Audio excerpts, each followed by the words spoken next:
How does an astronaut know what to do when they are walking on the surface of the moon or Mars? Let's talk to an expert who helps the astronauts do their job. Hi, I'm Jim Green, and this is a new season of Gravity Assist. We're going to explore the inside workings of NASA in making these fabulous missions happen.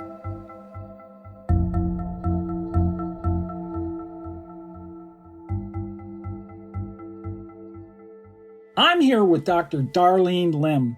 Darlene is a NASA geobiologist and exobiologist at NASA's Ames Research Center out in Mountain View, California. Darlene works on preparing astronauts for scientific exploration of the moon and Mars.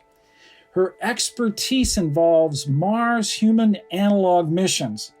And analogs are places that we go to here on Earth that are extremes and has the physical attributes for the harsh environments that we're going to send humans to in space.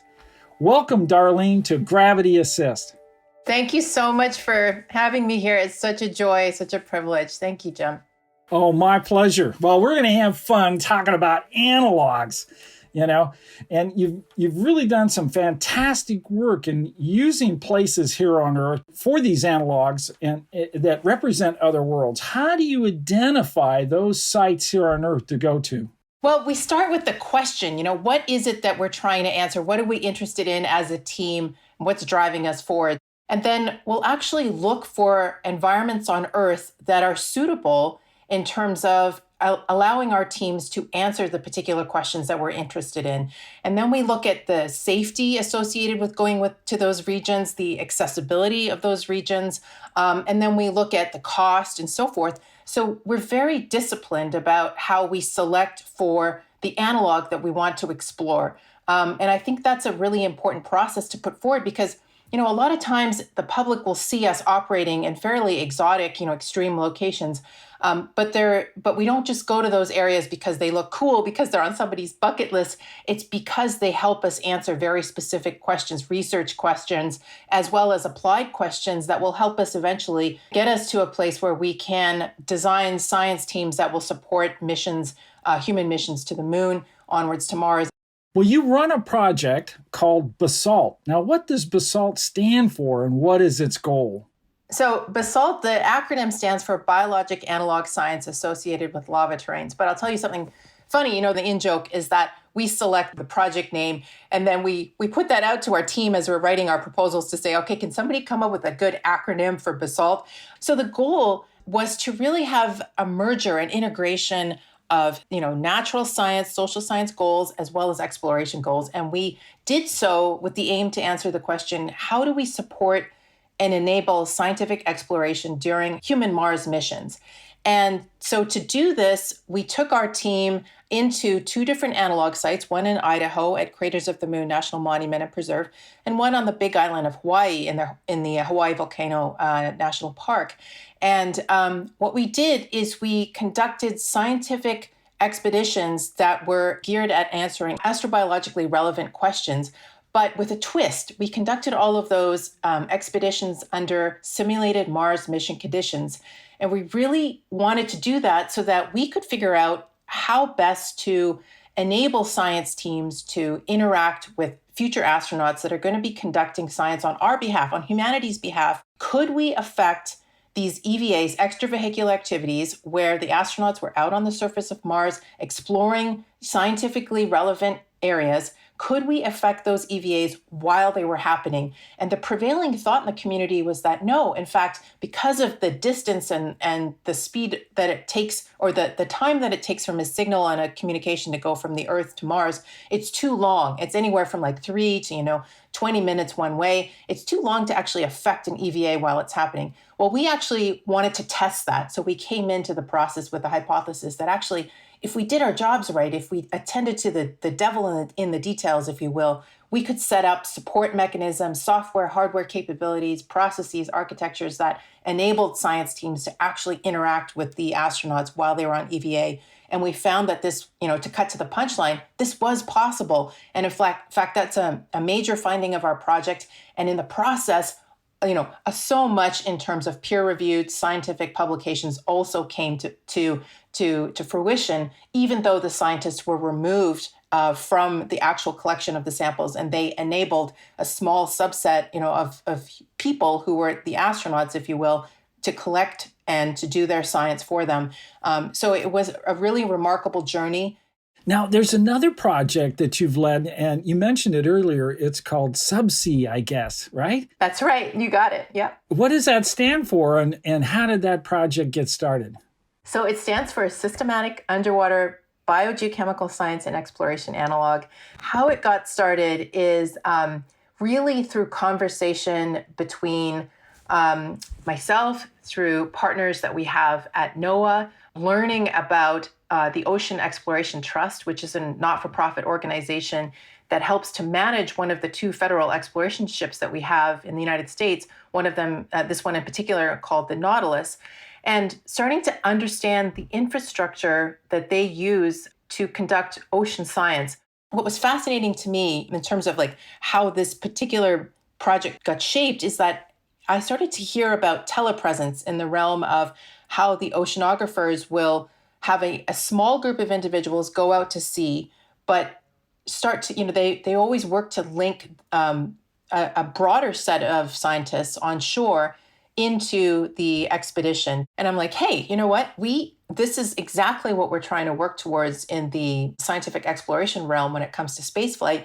And what happened is we very fortunately found a wonderful group of scientists, found partners in the Ocean Exploration Trust as well as NOAA to come together, write a proposal, and eventually get it funded through NASA. We also had at our core some natural science questions related to exploring hydrothermal systems that have analogous components to what we anticipate finding on Enceladus as well as Europa. So many pieces fell into place so quickly, Jim. It was a joy to write the proposal. In fact, I know that sounds a little weird, but it really was a joy to see it come together. And then, of course, to go to sea a couple years in a row and to see the work that's coming out of that at this point in time.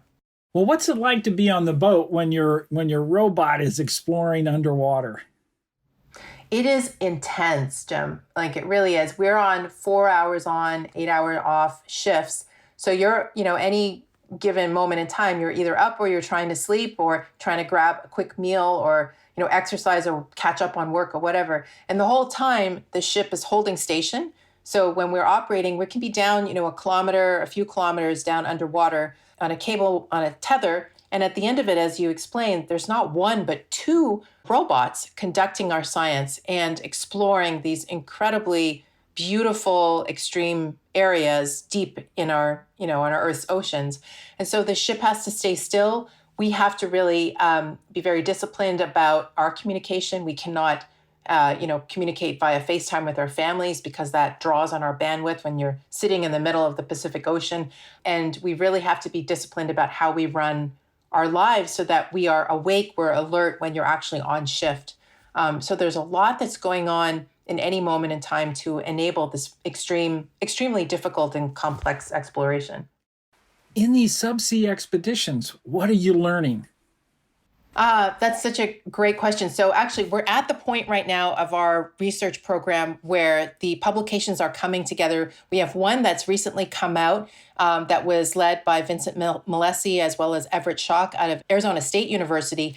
And what they put forward into the literature is a process for uptaking geochemical information as it comes in from the ship as we're exploring the hydrothermal systems that we were exploring, and actually, synthesizing that information and putting forward some decisioning around where they anticipate we should go next that would best answer the questions at hand. And there are several more that are coming out in terms of the microbial populations that we found associated with these hydrothermal, these seamounts and hydrothermal systems. And there's one as well, which examines the science operations, the integration of scientists at a remote setting and a distributed setting, and how that pertains to spaceflight missions, and both with robotic systems as well as human and robotic systems. So I think you'll really start to see all those publications come out in the next 12 months or so. Well, what's your favorite story about subsea expeditions?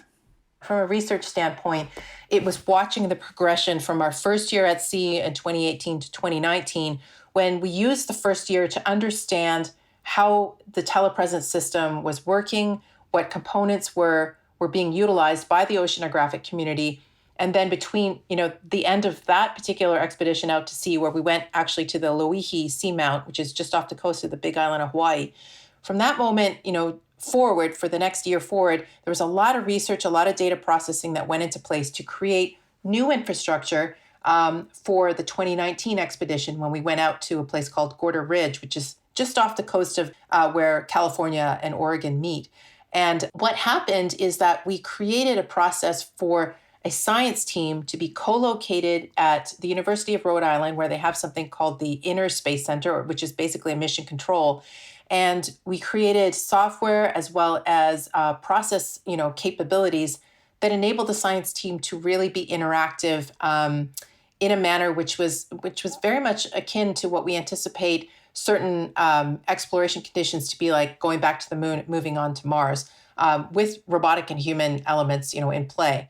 But then from a personal standpoint, I think when I would have to get up right on the cusp of where the sun was coming up and sleepily come out, get my coffee, climb up this couple sets of stairs to go to the mission control deck on the ship, and I would see the sun just kind of come up over the Pacific. And there were always those moments where I was there by myself. It was so beautiful and I felt very grateful in that moment to be in the line of work that I'm in, to have had all of the support mechanisms in my life in place so I could be there in that very moment in time. And that was extremely special for me and will always, be embedded in my fiber. Wow. Yeah, I understand. Those moments indeed are so precious. So when you're out in the field and things don't work right, I'm sure you get frustrated. What happens when that occurs, and how do you overcome it? That is such a great question, because every day something goes wrong.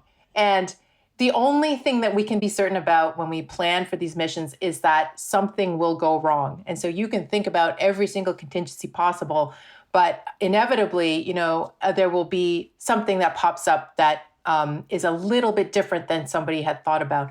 So I think the key thing is to, in the pre-expedition season, to build camaraderie, collegiality, and trust between the humans that are involved with the mission. It sounds like a very simple thing to do, but it really is difficult when you have a lot of people coming together for the first time from different disciplines. But if that trust is built from the get-go, then when these very difficult moments pop up, then everybody trusts their colleagues to come with the right answers at the right moment and solve them. Now, there have been other circumstances where weather has come in, just sudden inclement weather, and affected our communications architecture and so forth. And, we've had to, of course, fix things on the fly. Our engineers are very capable, very ruggedized human beings. But we also had process in place to say everybody's got to stand down, everybody's got to head back into these safe areas, because number one is the safety of our humans out in the field. And I think that is very high fidelity as well for when we send humans back to the moon and Mars. Their safety comes first, above and beyond anything else. Well, I know you're involved in another really exciting mission to the moon, and it's called Viper. So Yes. What does Viper stand for, and what is it supposed to learn? So Viper stands for Volatiles Investigating Polar Exploration Rover, or Viper. And, as it is written out, it's a mobile robot. It's going to go to the South Pole of the moon, and it's going to prospect. It's going to explore. It's very exciting. It is looking for volatiles. It's looking for water resources that we can finally, really map extensively and then understand, characterize, because this has implications for near-term missions back to the moon, as well as human missions back to the moon that we're anticipating as well coming online. And so it's very exciting to be a part of this really groundbreaking project. And my role in it is actually to help to lead the science operations as well as the science integration with the broader engineering efforts. And what this is really a labor of love for me, because all of the many years, the 20 years of working in analogs and, really starting to take that knowledge, which, as I mentioned, has been focused on understanding how to integrate science and science decisioning into any sort of exploration endeavor, is now, I'm now in a position where I get to apply that knowledge firsthand to a mission, a flight mission. And that is, a dream come true from any which way you look at it. But what's cool about Viper and what we have to innovate on is having a science team which is going to be able to make near real-time decisions that will affect, for example, where we select a drill site. So we're going to be drilling with this rover as well, and the science team will actually have the capability of providing feedback to that process of where we actually drill. And so because of the capability for us to receive information from the moon fairly quickly, we're actually going to be receiving quite a lot of data that the science team has to synthesize, has to analyze, and then has to make decisions on and push forward to the mission operations center in a way which is quickly can be quickly uptaken by those that have to drive the rover and make some really important tactical decisions. Well, Viper as a rover on the moon, it's going to the South Pole, and it's going to be in areas where the sun doesn't shine, what we call permanently shadowed areas. Is Viper designed to go in, get a drill full of material and analyze it and come back out? Well, yes, exactly. And I'm so happy you brought it up because it really is non-trivial, right? I mean, this is a very difficult thing to go into an area where you will be in a very cold area, you will be without light. And so what's fascinating about the way that the Viper mission is being run is that we are, going to be nominally operating for 3 lunar days. So, a lunar day is about 28 days. But within each of those lunar days, there are going to be about 2 weeks where we don't actually have a line of sight to the rover that will enable us to conduct near real-time activities. And so there's like a 2 weeks on, kind of 2 weeks off cadence that we're going to be experiencing as a science team. And indeed, as you mentioned, there are moments where the rover is going to dip into these permanently shadowed regions, very difficult operational environments to work in. Well, these areas on the moon where the sun doesn't get to, we call the permanently shadowed areas, and they are some of the coldest places in the solar system. In fact, they are colder than the surface of Pluto. So being able to get in, get your drill going, get a sample, analyze it, look at it, and then get back out is really going to be difficult to do. So I really appreciate how hard this is. Well, Darlene, I always like to ask my guest to tell me what was that event or person, place, or thing that got them so excited about being the scientists they are today. I call that event a gravity assist. So, Darlene, what was your gravity assist? Well, I am so grateful for you to ask this question because I'll tell you, it's taken a village to get me to where I am. And I will answer your question with 2 answers. First, it's people, many people. There are the colleagues that have believed in me. There are my parents who've showed me what hard work is, who gave me an appreciation for the natural world. They were immigrants to Canada and they really wanted to embrace their new country. And we spent a lot of time camping and fishing and so forth. And that gave me such a love of the natural world and imbued me to this day with that love. And my mom, she came to help care for my kids when they were young. I have 2 children, so that I could go into the field, so that there was that possibility, and I couldn't have done anything without her. She was a huge gravity assist in my life. There's my husband, who is a true partner in every sense of the word. And then there are my kids who inspire me to be better, to work smarter, to be more focused every single day. There is not a spare moment because I want to be present for them too. So as a collective, I see all of these people as being so intrinsically part of the gravity assist.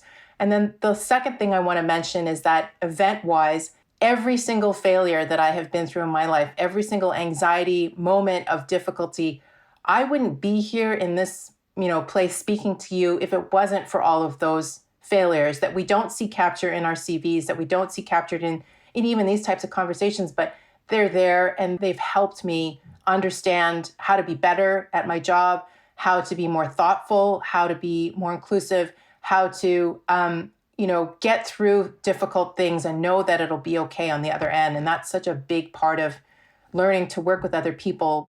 Well, Darlene, thank you so much for joining me in discussing these fantastic things that you do to help make this agency successful.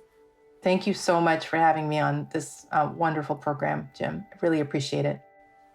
My pleasure. Well, join me next time as we continue our journey to look under the hood at NASA and see how we do what we do.